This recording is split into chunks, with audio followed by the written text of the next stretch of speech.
आज आपला विषय आहे कथालेखन. कथालेखन यापूर्वीही तुम्ही केलं, पण कथालेखन त्यावेळी आपण विचारायचो कसे, मुद्द्यांच्या आधारे. म्हणजे तुम्हाला पॉइंट्स दिले जायचे. उदाहरणार्थ, एक शेतकरी डॅश, 4 मुलं डॅश, ती आळशी आहेत डॅश, बरोबर. आणि मग आपण ती कथा लिहायला सुरुवात करायचो. आता आपल्या प्रश्नपत्रिकेमध्ये म्हणजे कृतीपत्रिकेनुसार तुम्हाला कथालेखन आहे 5 मार्काला. कथालेखनाचे वेगवेगळे पर्याय, प्रकार तुम्हाला दिलेले आहेत. मग ते प्रकार आज आपण आपल्या या लेक्चरमध्ये अभ्यासणार आहोत की कथा लिहिताना आपण त्या कथेमध्ये, मग ती कथा कोणत्या प्रकाराची आहे, आपल्याला कशा प्रकारे लिहायचं याचं सविस्तर वर्णन, स्पष्टीकरण मी आज तुम्हाला करणार आहे.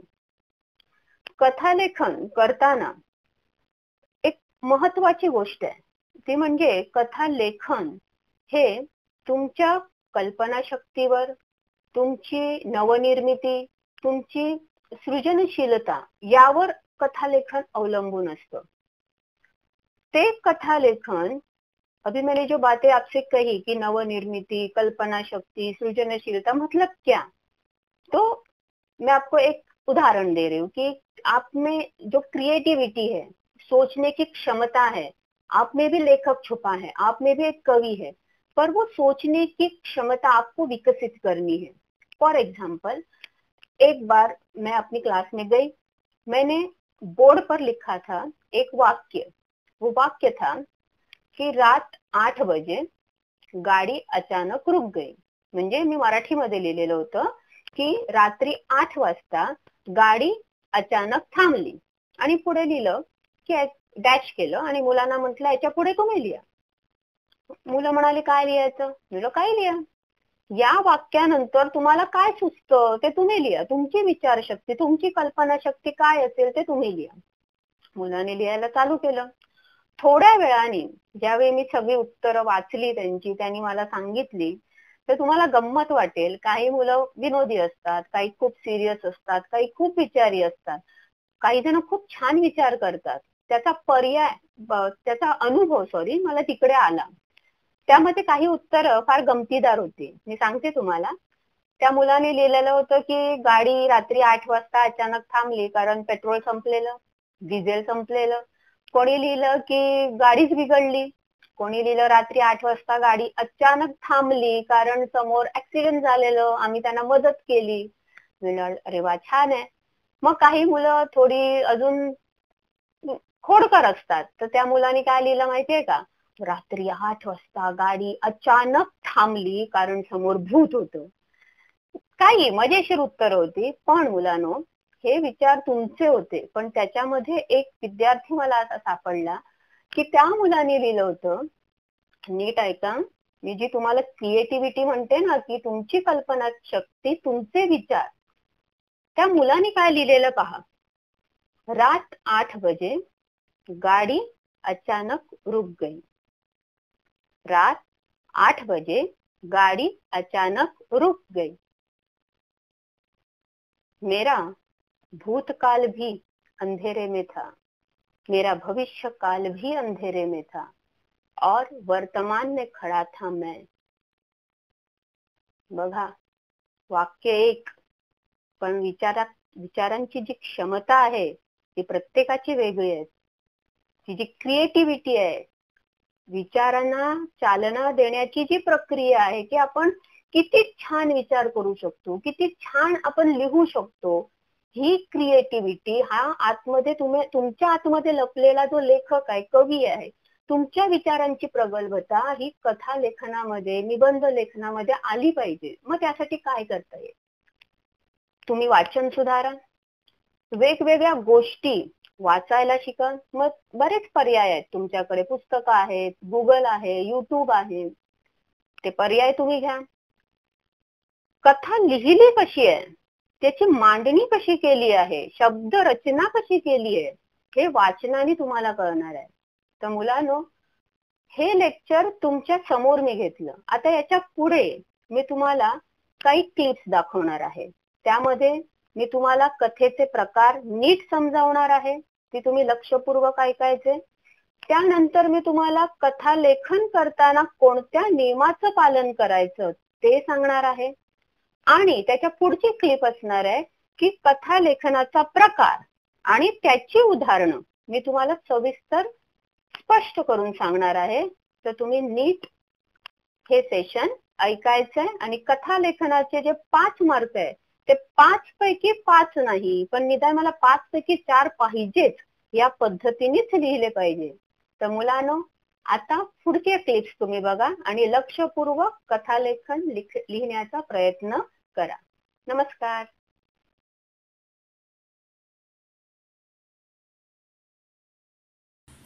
तर मुलांनो, पहिला प्रकार आहे मुद्द्यावरून कथा लिहिणे. हा प्रकार तुम्हाला परिचित आहे.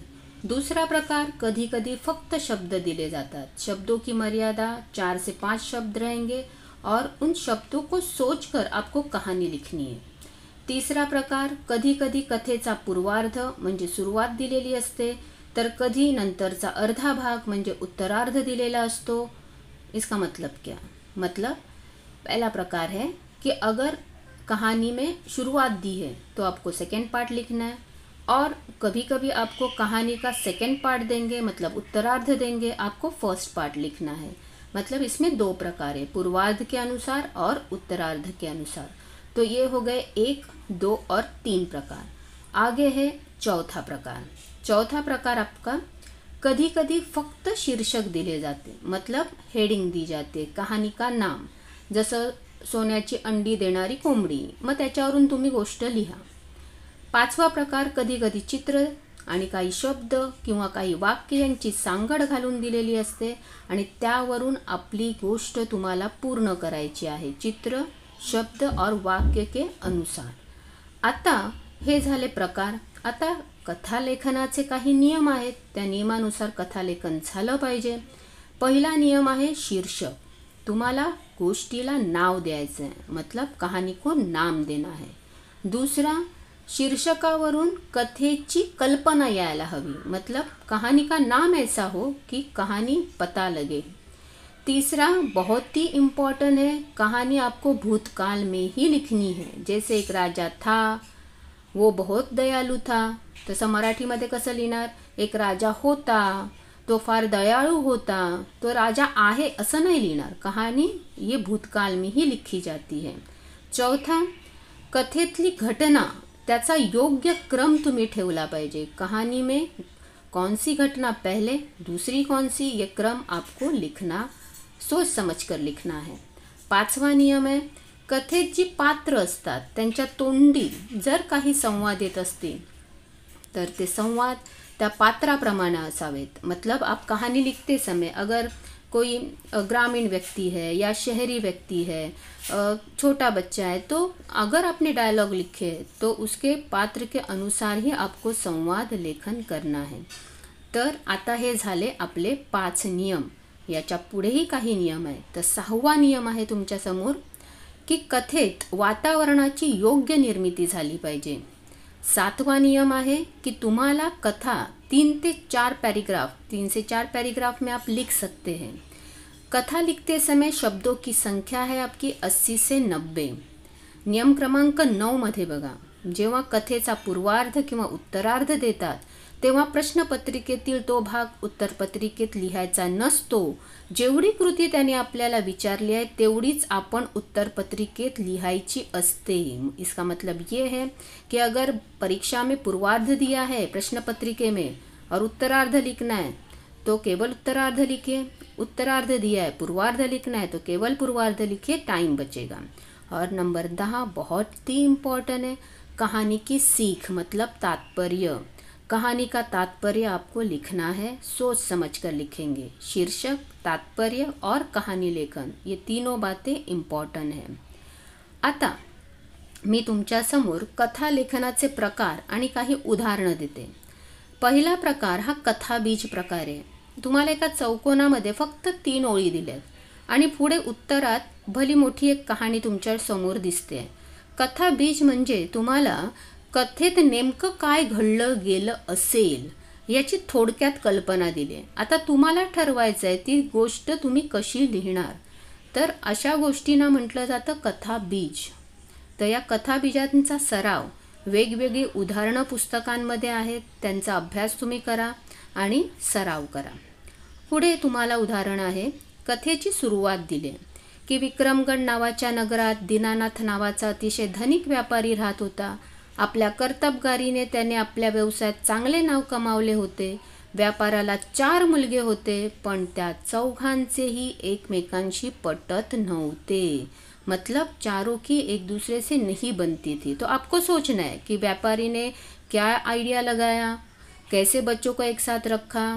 तो एक ही से बड़ मिलते फल, ये कहानी आपको पता है, वो आप ऐड कर सकते हैं या आप क्रिएटिविटी अपने सोच के अनुसार कहानी बना सकते हैं.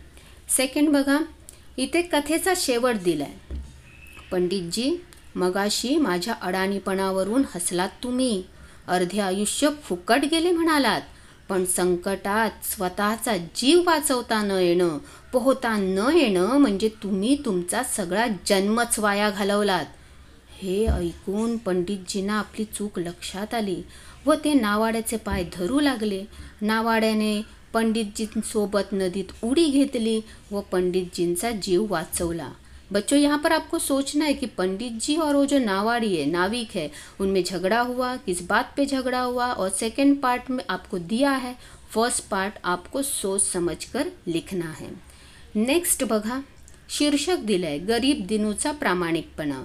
तो यहाँ पर आपको सोचना है कि दिनू गरीब है और उसकी ईमानदारी की एक घटना आपको लिखनी है. वो घटना कुछ भी हो सकती है, आप सोचिए. पर अधिकतर हम लोग आपसे लिखवाते हैं कि रास्ते में पाकिट गिरा था, दिनू ने उठाया, टीचर को दिया, उसकी ईमानदारी. याद आया कुछ? सेकंड पार्ट देखिए. कथा में शब्द दिए हैं बोके, माकड़, लोणी आणि तराजू. मतलब यहाँ पर बिल्ली, बंदर और वो जो तराजू में तोलते थे, कुछ याद आया है ना. तो कहानी का रूप आपको तय करना है सोच समझकर. और अंत में ये तो कहानी का रूप आपको पता है. कहानी गोष्ट आहे मुद्द्यांची, टोपीवाला आणि माकड. आता ही गोष्ट बघितल्या क्षणी तुमच्या लक्षात येते, तुम्ही लिहायला सुरू करता. त्यामुळे शीर्षक, तात्पर्य लिहा, वेगवेगळ्या गोष्टींचा सराव करा. चांगले मार्क मिळवा मुलांनो. धन्यवाद.